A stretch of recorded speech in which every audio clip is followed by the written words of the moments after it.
Selamat pagi saudara sekalian, Shalom. Dan kita akan pada saat ini memulai ibadah kita. Mari kita bersama-sama tundukkan kepala, kita menyerahkan semuanya di dalam tangan Tuhan, bahwa Tuhanlah yang menjadi pertolongan kita. Ia yang menciptakan langit dan bumi dengan segala isinya, yang tidak pernah meninggalkan perbuatan tangannya. Kasih setianya kekal untuk selama-lamanya. Dan turunlah ke atas seluruh sidang jemaat Tuhan, kasih karunia anugerah sejahtera yang datang daripada Allah Bapa dan Tuhan kita Yesus Kristus. Kami mau serahkan ibadah ini dalam tangan Tuhan. Biarlah Tuhan yang memimpin ibadah ini dari mula sampai kepada akhirnya. Nyatakan kehadiran-Mu di tengah-tengah kami. Nyatakan kuasa-Mu Tuhan di tengah-tengah kami. Supaya lawatan-Mu akan memberikan kepada kami kekuatan. Lawatan-Mu memberikan kepada kami penghiburan. Lawatan-Mu akan memberikan kepada kami kesembuhan. Lawatan-Mu akan membuat mujizat terjadi dalam kehidupan kami. Kami serahkan dalam tangan daripada Tuhan seluruh acara kebaktian ini Bapa. Baik pujian firman-Mu sampai akhirnya berkat disampaikan kepada seluruh jemaat Tuhan. Hanya di dalam nama daripada Tuhan Yesus Kristus yang menjadi juru selamat kami, yang menjadi kepala gereja, kami peralaskan doa kami. Amin. Amin. Puji Tuhan. Shalom. Puji Tuhan, saudara-saudara yang kekasih di dalam Tuhan Yesus Kristus. Apa kabar? Saya harap saudara-saudara dan semua jemaat dimanapun berada dalam keadaan sehat, baik, sukacita, dan tetap semangat. Kami dari BIC Shalom mengucapkan selamat bertemu lagi dalam online service live Facebook. Mari saudara-saudara, kita akan siapkan hati, pikiran, kita arahkan kepada firman Tuhan yang sebentar kita akan dengar. Karena setiap firman Tuhan disampaikan selalu memberikan kekuatan baru dan tuntunan dalam kehidupan kita di masa yang mendatang. Mari saudara-saudara, kita akan nyanyikan satu pujian, merupakan komitmen kita semua bahwa kita akan mengasihi Tuhan dengan segenap hati dan segenap jiwa kita, dan akan menuruti akan segala perintahnya, yaitu melakukan firman Tuhan, karena tujuan hidup kita adalah menyenangkan akan hati daripada Tuhan. Ada amin saudara-saudara? Aku mengasihi Engkau Yesus dengan segenap hatiku. Aku mengasihi Engkau Yesus dengan segenap jiwaku. Ku renungkan firman-Mu siang dan malam. Ku pegang perintah-Mu dan ku lakukan. Engkau tahu ya Tuhan, tujuan hidupku hanyalah untuk menyenangkan hati-Mu, menyenangkan-Mu, senangkan-Mu. Hanya itu kerinduanku, menyenangkan-Mu, senangkan hati-Mu. Hanya itu kerinduanku. Aku mengasihi mengasihi Engkau Yesus dengan segenap hatiku. Aku mengasihi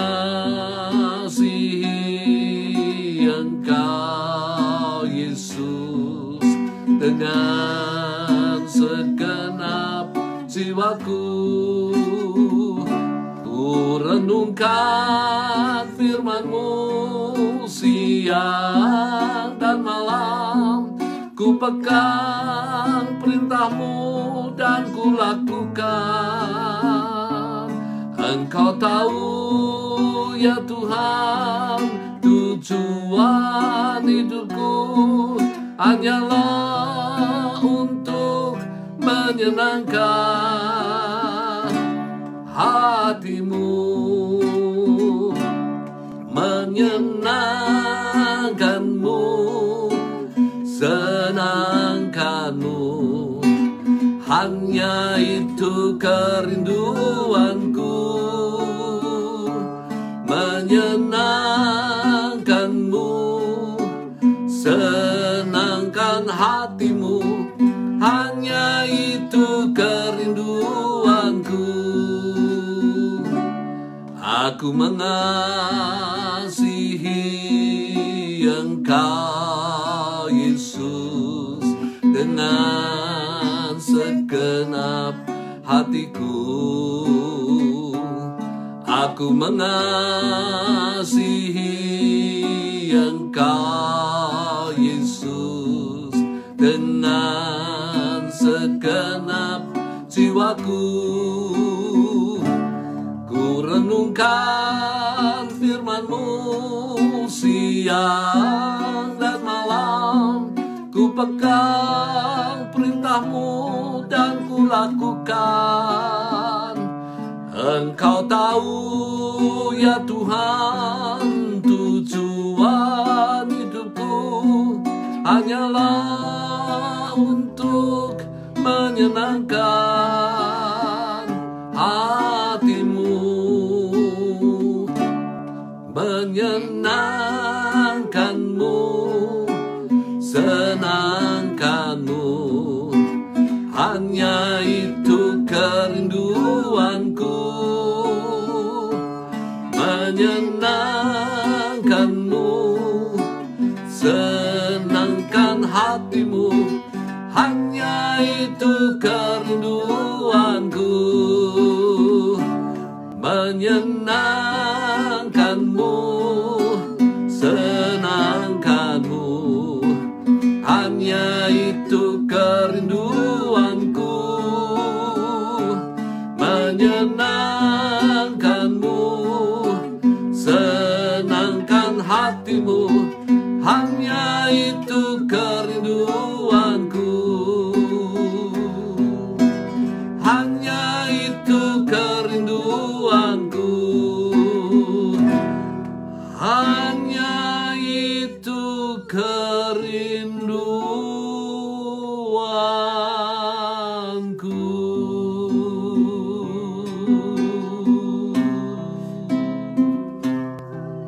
Kami muliakan nama-Mu Tuhan, kami besarkan Engkau, kami muliakan nama-Mu.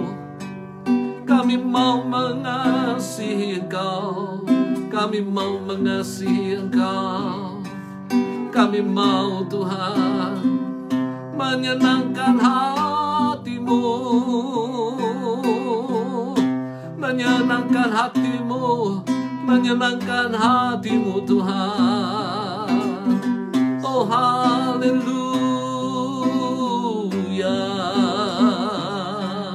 oh haleluya,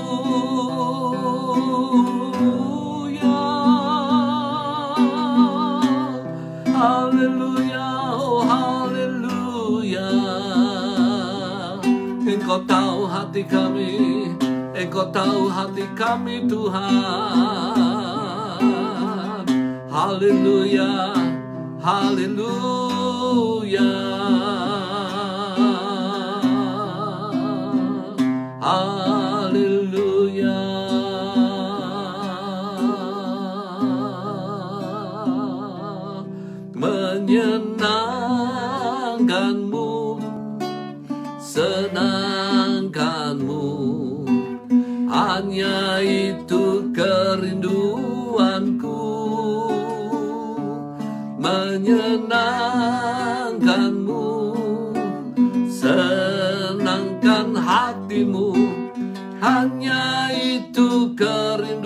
kerinduanku.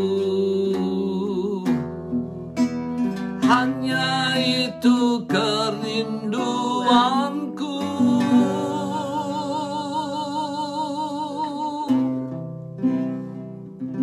Haleluya. Kami serahkan saat ini di dalam tangan-Mu Bapa. Kalau kami mau mempelajari firman-Mu, biarlah Tuhan yang bersabda. Kami mau dengar sabda-Mu Bapa. Biarlah sabda-Mu mengkuatkan kami, menghibur kami, membersihkan kehidupan kami. Sehingga kami boleh berdiri di hadapan-Mu putih seperti salju, seperti bulu domba. Dan firman-Mu Tuhan, kuasa firman ini yang membuat mujizat. Karena kami percaya perkataan daripada Allah. Kalau kami turuti perkataan-Mu Bapa, maka kami boleh memegang kunci berkat daripada Tuhan. Kami percaya bahwa Engkau akan memberkati kami Bapa. Terima kasih Tuhan Yesus. Nyatakan kehadiran-Mu di tengah-tengah kami. Hanya di dalam kuduskan hamba-Mu juga yang menyampaikannya. Hanya di dalam nama Tuhan Yesus kami berdoa dan mengucap syukur. Amin. Nah, saudara sekalian, pada kesempatan ini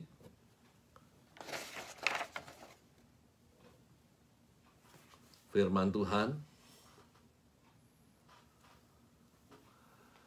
mengenai kasih yang mula-mula. Yang saya ambil di dalam Wahyu 2 ayat 1 sampai 7. Saya akan bacakan firman Tuhan. Tuliskanlah kepada malaikat jemaat di Efesus. Inilah firman dari Dia yang memegang ketujuh bintang itu di tangan kanannya. Dan berjalan di antara ketujuh kaki dian emas itu.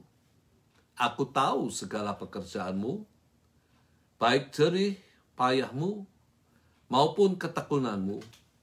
Aku tahu bahwa engkau tidak dapat sabar terhadap orang-orang jahat. Bahwa engkau telah mencobai mereka yang menyebut dirinya rasul, tetapi yang sebenarnya tidak demikian. Bahwa engkau telah mendapati mereka pendusta. Dan engkau tetap sabar dan menderita oleh karena namaku, engkau tidak mengenal lelah. Namun demikian aku mencela engkau, karena engkau telah meninggalkan kasih yang semula. Sebab itu ingatlah betapa dalamnya engkau telah jatuh. Bertobat dan lakukanlah lagi apa yang semula engkau lakukan. Jika tidak demikian, aku akan datang kepadamu dan mengambil kaki dianmu dari tempatnya, jikalau engkau tidak bertobat. Tetapi ini yang ada padamu, yaitu engkau membenci segala perbuatan pengikut-pengikut Nikolaus, yang juga kubenci.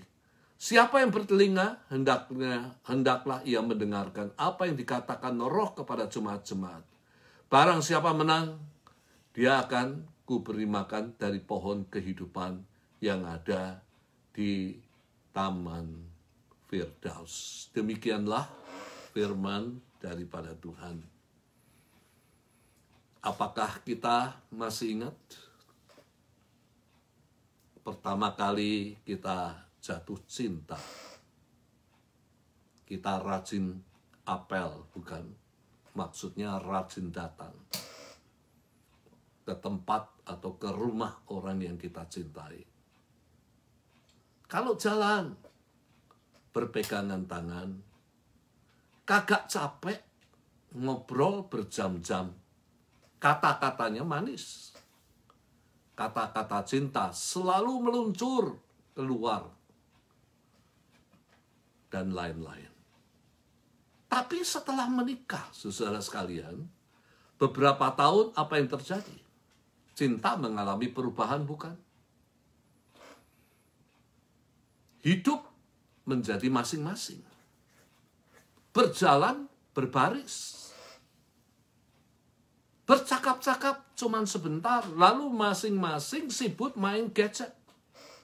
nonton TV, baca koran. Kata-katanya tidak lagi lembut, tetapi banyak kasarnya. Bukankah ini menandakan bahwa cinta bisa berubah karena jalannya waktu? Ini yang Tuhan permasalahkan. Cinta pertama sudah mengalami perubahan dengan berjalannya waktu.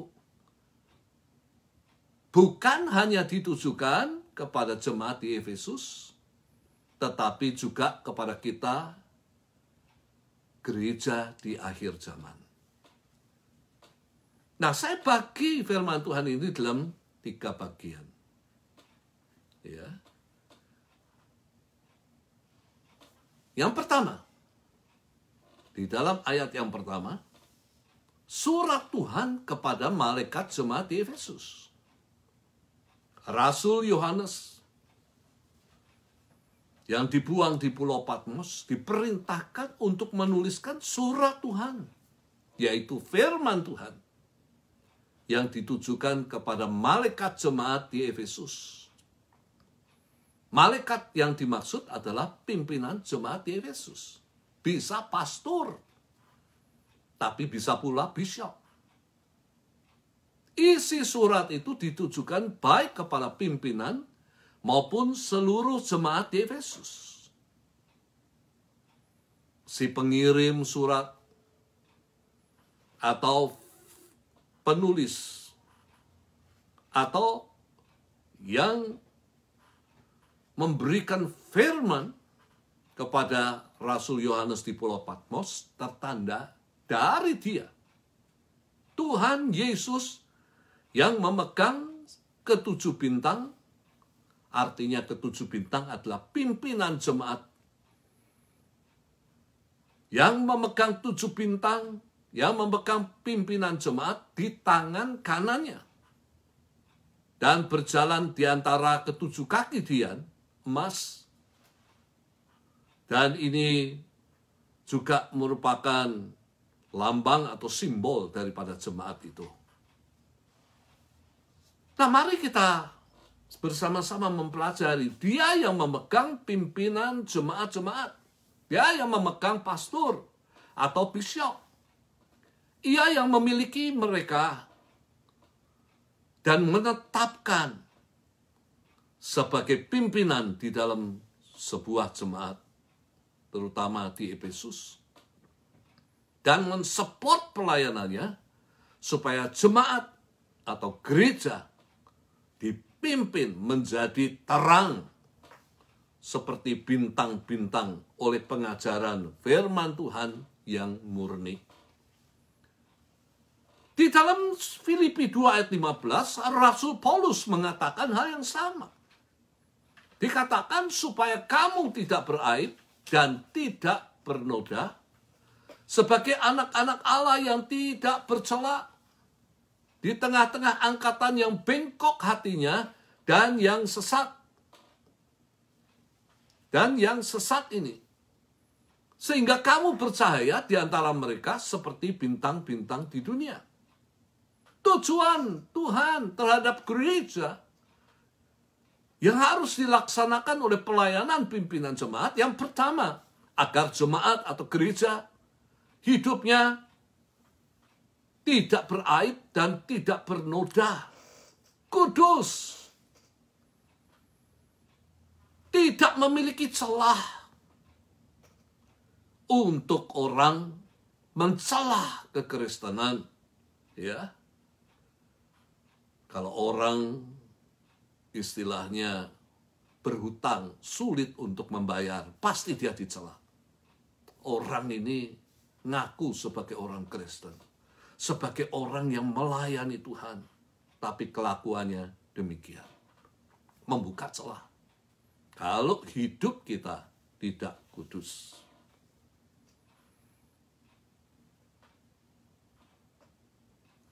Kehidupan kekristenan harus berbeda dengan kehidupan orang-orang dunia yang bengkok hatinya.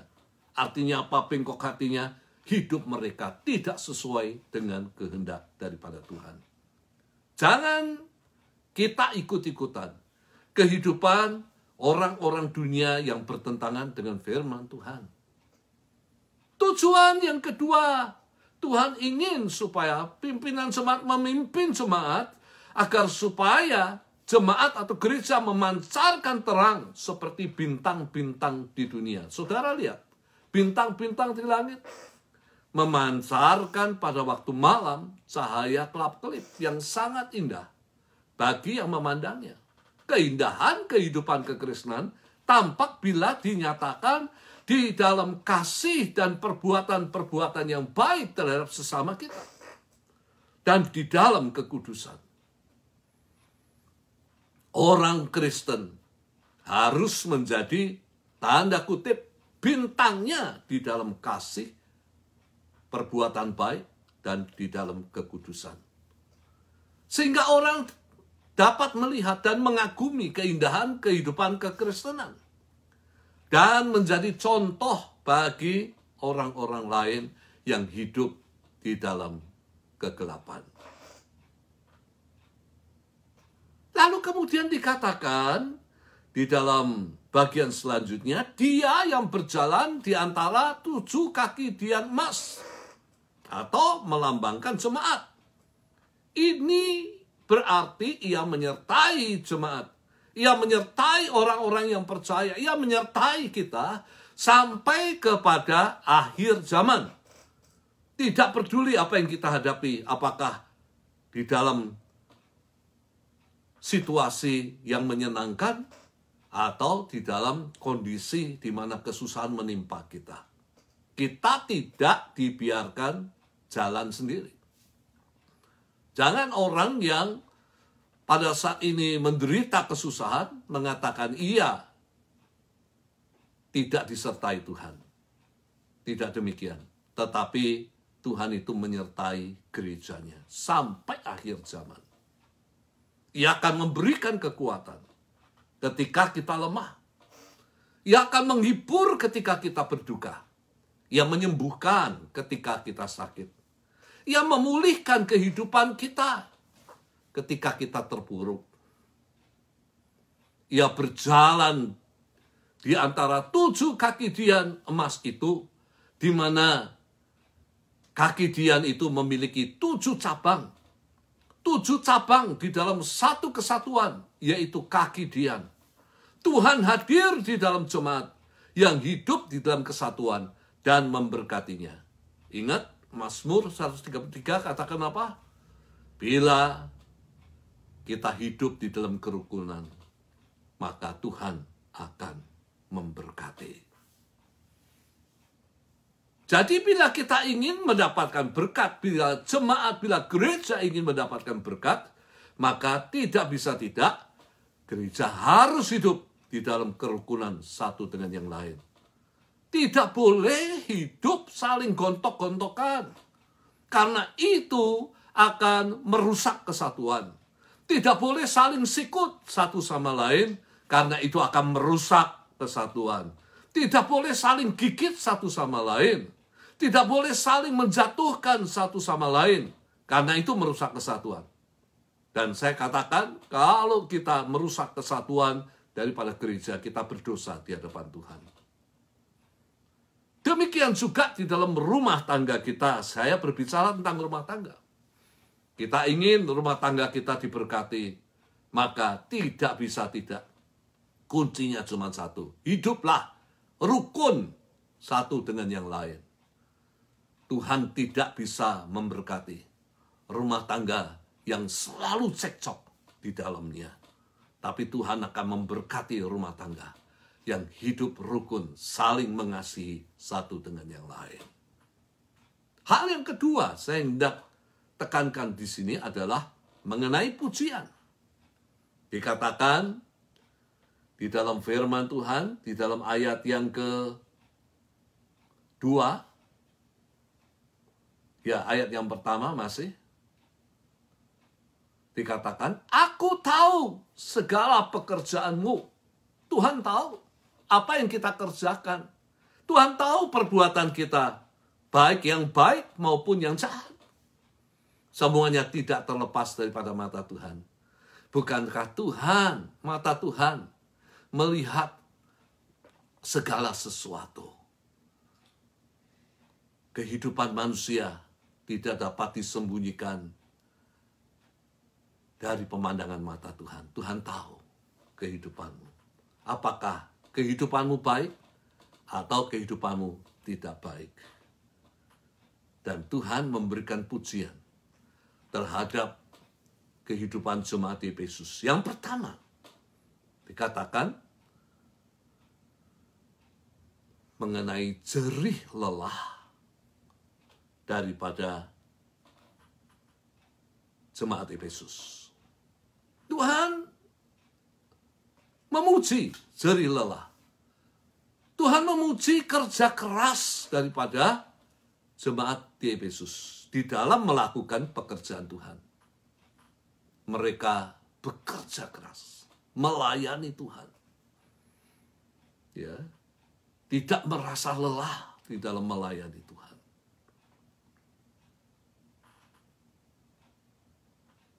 Pujian itu datang bukan dari manusia yang melihat, oh dia hebat, dia melayani Tuhan.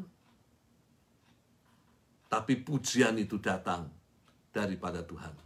Apabila kita berjerih lelah melayani Tuhan. Berjerih lelah menjadi saksi Tuhan. Berjerih lelah di dalam membawa kemuliaan bagi nama Tuhan melalui perbuatan baik terhadap sesama. Tuhan memuji orang-orang yang bekerja keras di dalam hal ini. Di dalam 1 Korintus 15 ayat 58, dikatakan oleh Rasul Paulus demikian, karena itu saudara-saudaraku yang kekasih, berdirilah teguh, jangan goyah, giatlah selalu dalam pekerjaan Tuhan. Sebab kamu tahu bahwa dalam persekutuan dengan Tuhan, jerih payahmu tidak sia-sia. Ada dua hal yang Rasul Paulus katakan, yang harus diperhatikan oleh semua orang yang percaya. Yang pertama, berdirilah teguh dan jangan goyah dalam iman. Karena yang bertahan sampai akhir, Yesus mengatakan, akan diselamatkan. Jadi kalau kita tidak bisa bertahan sampai akhir di dalam kehidupan iman kita, maka kita tidak akan masuk di dalam kerajaan sorga. Yang kedua, jerih lelah dalam persekutuan dengan Tuhan tidak sia-sia. Dalam pengertian, jerih lelah yang kita lakukan ada upahnya.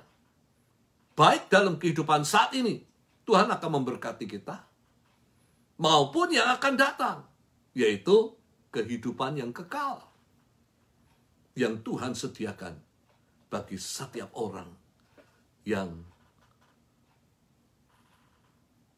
percaya dan yang berjerih lelah melayani Tuhan.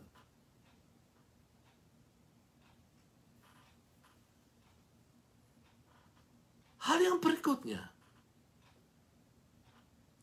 adalah Tuhan itu memuji ketekunan jemaat di Efesus. Di dalam bahasa Indonesia dikatakan ketekunan, dalam bahasa Inggris dikatakan passion, kesabaran. Dalam pengertian bahwa jemaat di Efesus itu tabah, kuat, nggak lemah, nggak loyo. Kalau loyo, bagaimana Tuhan memuji jemaat di Efesus? Jemaat di Efesus dipuji oleh karena mereka tabah, mereka kuat, menghadapi kesukaran. Tetap mereka beriman, tetap mereka melayani Tuhan. Tetap mereka menjadi saksi daripada Tuhan di dalam aniaya. Sabar juga berarti tidak cepat berputus asa karena kesulitan yang datang di dalam kehidupan jemaat di Efesus. Karena apa? Karena percaya Tuhan pasti akan memberikan jalan keluar. Sabar dalam pengertian tidak cepat marah terhadap sesama yang menjengkelkan. Dan ini semua adalah pujian daripada Tuhan terhadap jemaat di Efesus. Tapi tidak berhenti sampai di sini. Tuhan memuji jemaat di Efesus Dikatakan, saudara sekalian, ketidaksabaran. Yang pertama tadi sabar, sekarang ketidaksabaran. Tidak mentoleransi, artinya orang-orang yang jahat, orang-orang yang melakukan dosa, dan yang hidupnya tidak sesuai dengan kehendak daripada Allah atau firman Allah. Pujian yang berikutnya dikatakan terhadap jemaat di Efesus tidak mudah menerima pengajaran dari mereka yang mengangkat diri sebagai rasul. Mereka mentes ajaran tersebut. Apakah sesuai dengan ajaran yang mereka terima dari rasul-rasul yang benar? Dan ternyata mereka mendapati ajaran rasul itu tidak benar. Ya, rasul pendusta. Saat ini banyak ajaran muncul. Dan yang dapat kita lakukan adalah kita menguji setiap ajaran. Apakah sesuai dengan pernyataan di dalam Alkitab. Alkitab merupakan tolok ukur untuk menguji semua ajaran. Supaya kita tidak disesatkan. Masalahnya, apakah kita memahami isi Alkitab? Bila kita itu malas untuk membacanya. Pujian yang berikutnya dikatakan kebencian, jijik terhadap segala perbuatan pengikut-pengikut Nikolaus, di mana Tuhan juga membencinya. Nikolaus memiliki ajaran yang sesat, di mana ia mengatakan iman adalah segala sesuatu. Iman itu yang paling terpenting bagi manusia. Dan tingkah laku atau perbuatan manusia tidak penting. Artinya walaupun perbuatan kita itu kotor, perbuatan kita rusak, bila kita memiliki iman, tetap selamat. Apakah benar ajaran ini? Dalam ajarannya Nikolaus, ia membolehkan praktek percabulan, perzinahan, dan memberi persembahan kepada berhala.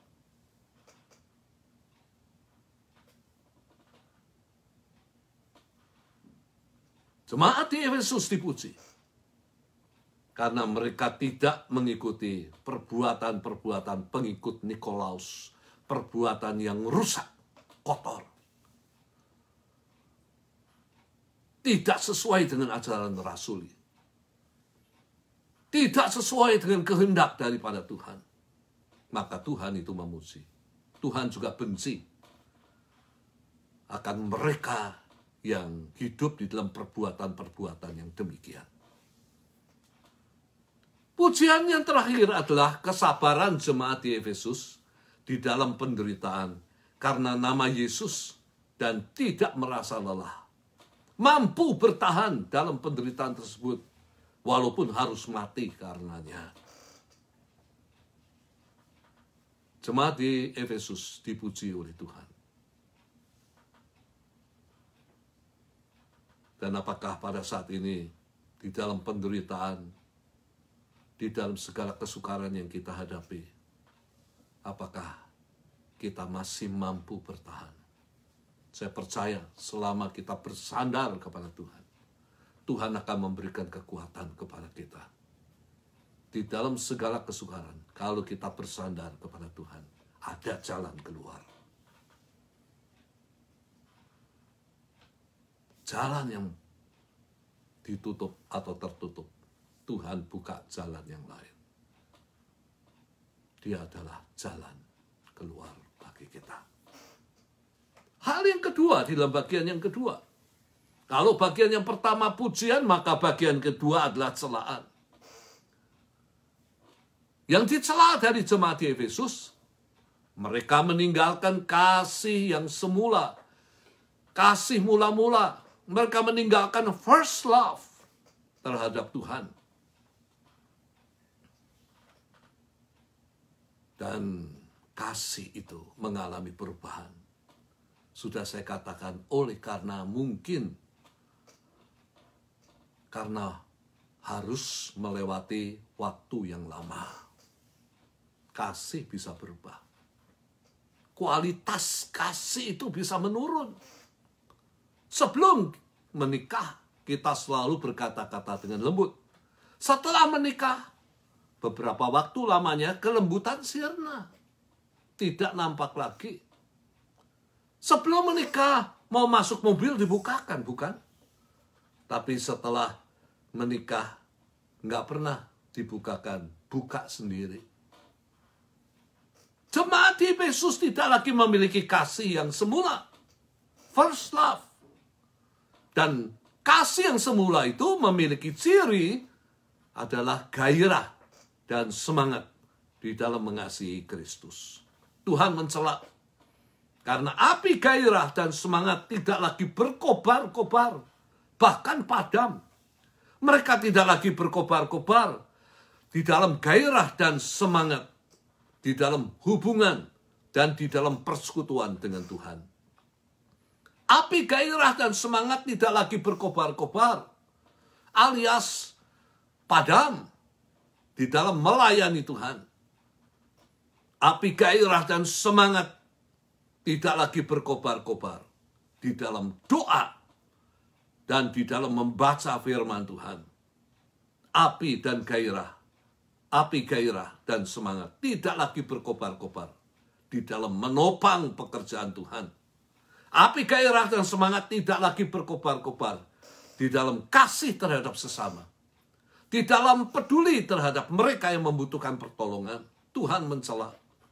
Karena kasih kepada Tuhan sudah kehilangan gairah dan semangat untuk berbuat sesuatu bagi Tuhan. Tuhan menginginkan supaya mereka bertobat dan kembali kepada kasih yang mula-mula. Ketika mereka pertama kali mengenal dan percaya Yesus, mengasihi Tuhan itu dengan gairah dan semangat yang berkobar-kobar. Apakah kita ingat ketika kita mengenal dan percaya kepada Yesus? Kita mengasihi Tuhan dengan gairah dan semangat yang berkobar-kobar. Tuhan ingin supaya kita kembali kepada kasih yang mula-mula itu. Dan bila jemaat di Efesus tidak mau bertobat, maka Tuhan akan mengambil kaki Dian dari tempatnya. Kaki Dian adalah penerang ruangan. Jika Tuhan ambil kaki Dian, jika Tuhan singkirkan kaki Dian, maka gereja akan menjadi gelap. Gereja tidak bisa menjadi terang dunia. Dan gereja akan berhenti eksis sebagai terang dunia.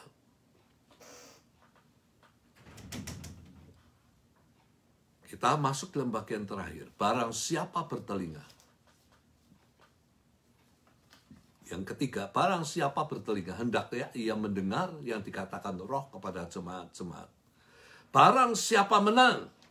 Bagian yang ketiga, barang siapa menang, dia akan kuberi makan dari pohon kehidupan yang ada di Taman Firdaus Allah. Menang di dalam pengertian tidak menuruti praktek hidup yang rusak daripada ajaran Nikolaus. Percabulan, perzinahan, dan memberi korban kepada berhala. Yang kedua, yang menang berarti bahwa mereka mengikuti apa yang menjadi kehendak Tuhan. Kembali kepada kasih yang mula-mula. Yang memiliki ciri, gairah, dan semangat.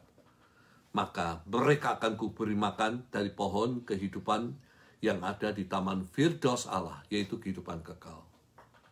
Di dalam Kejadian 3 ayat 22. Dikatakan, berfirmanlah Tuhan Allah, sesungguhnya manusia telah menjadi salah satu dari kita. Tahu tentang baik dan yang jahat. Kenapa tahu tentang yang baik dan jahat? Karena manusia melanggar firman Tuhan. Makan buah pohon pengetahuan yang baik dan yang jahat. Manusia telah menjadi salah satu dari kita.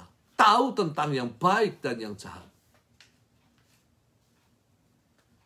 Tetapi yang dilakukan oleh manusia bukan yang baik. Yang dilakukan oleh manusia yang jahat. Maka Tuhan mengatakan, maka sekarang jangan sampai ia mengulurkan tangannya dan mengambil pula dari buah pohon kehidupan dan memakannya, sehingga ia hidup selama-lamanya. Karena tidak taat kepada Tuhan. Manusia memang memiliki pengetahuan yang baik dan yang jahat, tapi tidak dapat melakukan yang baik. Karena apa? Karena dosa selalu beranakan dosa. Kejahatan selalu beranakan kejahatan. Sehingga manusia tidak mungkin lepas dari perbuatan jahat. Hanya Yesus yang mati, menanggung dosa-dosa kita, sanggup membersihkan kita, menyucikan kita dari dosa, dan melepaskan kita dari kekuasaan dosa, kekuasaan daripada kuasa gelap. Sebab itu manusia harus menanggung akibat dosa dan tidak boleh mengambil atau makan buah pohon kehidupan, yang berarti manusia harus binasa. Dan setelah itu akan dihakimi untuk masuk di dalam penghukuman Allah yang kekal. Bagi mereka yang menang, yang melakukan kehendak Tuhan, yang tidak menuruti perbuatan pengikut-pengikut Nikolaus yang rusak, dan yang kembali kepada kasih yang mula-mula terhadap Tuhan, dan yang dikehendaki Tuhan, akan diberi makan dari pohon kehidupan. Berarti kehidupan yang kekal, ketaatan kepada kehendak Tuhan, merupakan keharusan bagi orang-orang yang telah diselamatkan. Kembalilah kepada kasih yang mula-mula. Hiduplah di dalam kehidupan yang bersih, bukan di dalam kehidupan yang kotor, yang najis, yang dibenci oleh Allah. Dua hal ini, saudara sekalian, yang saya hendak tekankan. Biarlah hidup kita hidup di dalam kekudusan, dan kita boleh mengasihi Tuhan dengan kasih yang mula-mula, yang memiliki ciri adalah gairah dan semangat yang berkobar-kobar di dalam mengikut Tuhan, di dalam melayani kepada Tuhan, di dalam mengasihi kepada sesama. Biarlah kasih kita berkobar-kobar, saudara sekalian.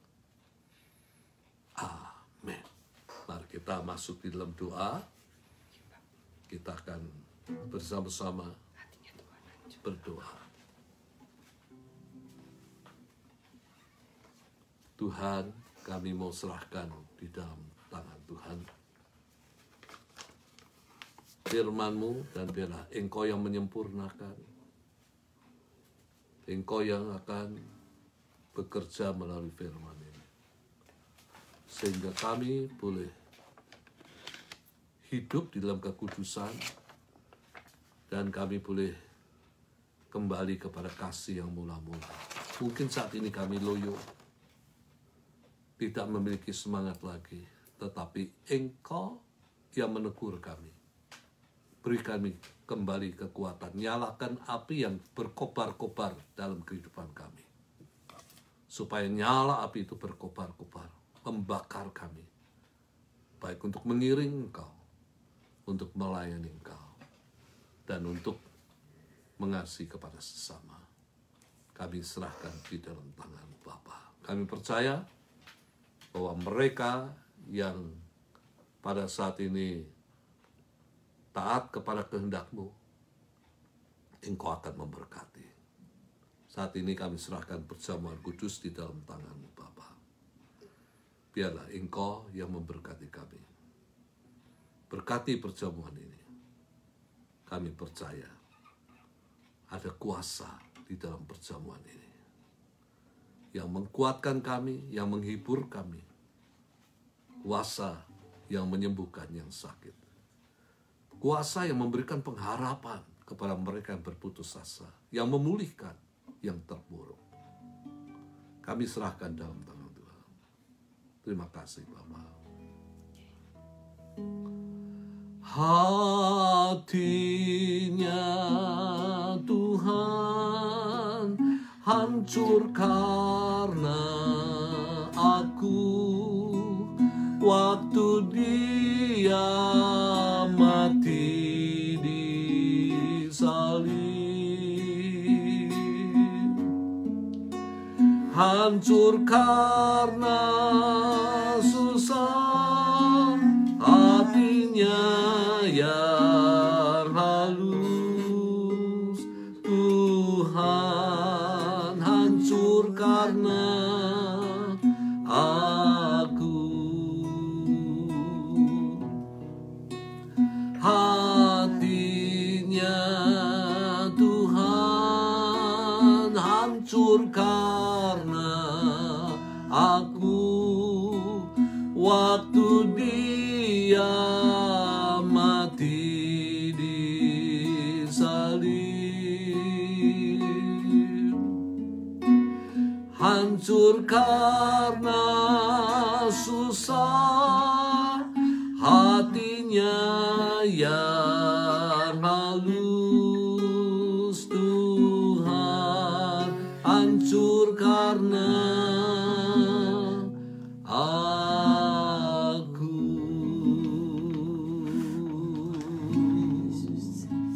Terima kasih Tuhan untuk kasih-Mu kepada kami. Engkau mengasihi kami. Engkau sudah memberikan nyawa-Mu bagi kami dan ganti kami. Kami mengucap syukur. Engkau menanggung segala dosa-dosa kami, supaya melalui kematian-Mu kami memperoleh kehidupan itu. Kami menyerahkan dalam tangan-Mu perjamuan ini Bapa. Kalau kami boleh mengingat kesengsaraan-Mu Tuhan, tidak melupakan, kami percaya Tuhan, kuasa daripada perjamuan ini akan memberikan kekuatan bagi mereka yang ikut serta di dalam perjamuan ini, memberikan penghiburan, menyembuhkan Tuhan, dan memulihkan. Terima kasih Bapa. Kami serahkan perjamuan ini sepenuhnya dalam tangan Tuhan. Kami percaya melalui perjamuan ini kami boleh beroleh persekutuan baik dengan tubuh Tuhan maupun dengan darah Tuhan yang berkuasa. Kami menyerahkan dalam tangan-Mu Bapa. Terima kasih Tuhan. Terima kasih Yesus. Mari saudara sekalian, angkat roti di tangan kanan. Inilah tubuh Tuhan yang sudah dipecah-pecahkan bagi kita. Dan biarlah pada saat ini saudara sekalian, kita mengucap syukur untuk tubuh yang terpecah karena dosa-dosa kita. Terima kasih Bapa, karena Engkau yang sudah menanggung segala dosa kami, penghukuman kami. Kami mengucap syukur. Kami serahkan semuanya dalam tangan Tuhan. Diampuni segala dosa-dosa kami. Dikuduskan kami. Kalau ada kebencian terhadap sesama, biarlah Tuhan ampunilah kami. Dan berikan kekuatan kepada kami untuk mengampuni sesama kami. Kami menyerahkan dalam tangan Tuhan. Sebelum kita makan, dengarkan firman Tuhan yang mengatakan tentang roti ini, dikatakan demikian.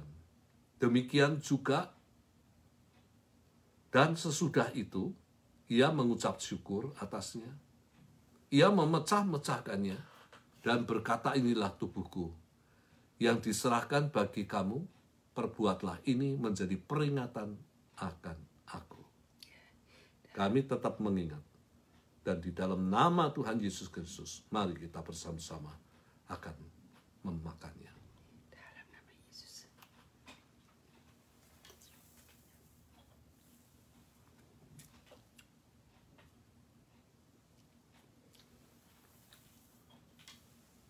Pegang cawan anggur, angkat tinggi-tinggi. sebelum kita minum, dengarkan firman Tuhan. Demikian juga ia mengambil cawan sesudah makan lalu berkata, cawan ini adalah perjanjian baru yang dimeteraikan oleh darahku. Perbuatlah ini setiap kali kamu meminumnya menjadi peringatan akan aku. Mari kita minum bersama-sama di dalam nama Tuhan kita Yesus Kristus. Terima kasih Bapa, karena melalui perjamuan ini kami boleh dipersekutukan dengan tubuh dan darah Yesus. Kami percaya Tuhan, darah Yesus mengalir dalam kehidupan kami. Darah Yesus yang melindungi, memagari kami dari segala tulah-tulah, dari segala kutuk, daripada segala mantra. Darah Yesus yang melindungi kami, menyelamatkan kami. Darah-Mu Tuhan yang menyembuhkan kami. Darah-Mu Tuhan yang akan memberikan kekuatan kepada kami. Dan biarlah melalui darah Yesus, mujizat terjadi bagi setiap orang yang ikut di dalam perjamuan ini. Mujizat-Mu Tuhan, Engkau akan lakukan, Engkau akan kerjakan. Terima kasih. Kami menyerahkan semuanya dalam tangan Tuhan. Berkati seluruh jemaat-Mu yang mengikuti ibadah ini. Biarlah kami boleh bersama-sama untuk kembali kepada kasih yang semula, yang mula-mula. Kami bergairah, bersemangat, baik di dalam doa maupun juga di dalam persekutuan dengan Engkau, di dalam melayani Engkau, dan di dalam mengasihi sesama kami. Dalam nama Tuhan Yesus Kristus, kami berdoa.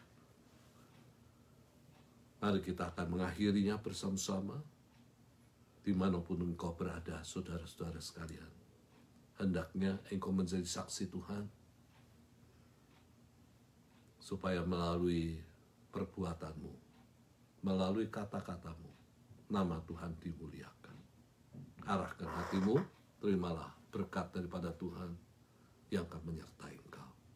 Kasih daripada Allah Bapa, kasih karunia Tuhan Yesus Kristus di dalam persekutuan dengan Roh Kudus menyertai engkau sekalian. Saat ini sampai Maranatha, Tuhan Yesus Kristus datang untuk kedua kalinya. Semua yang diberkati mengatakan amin. Akhirnya saya dan istri mengucapkan sampai berjumpa lagi. Tuhan memberkati. Bye. Bye.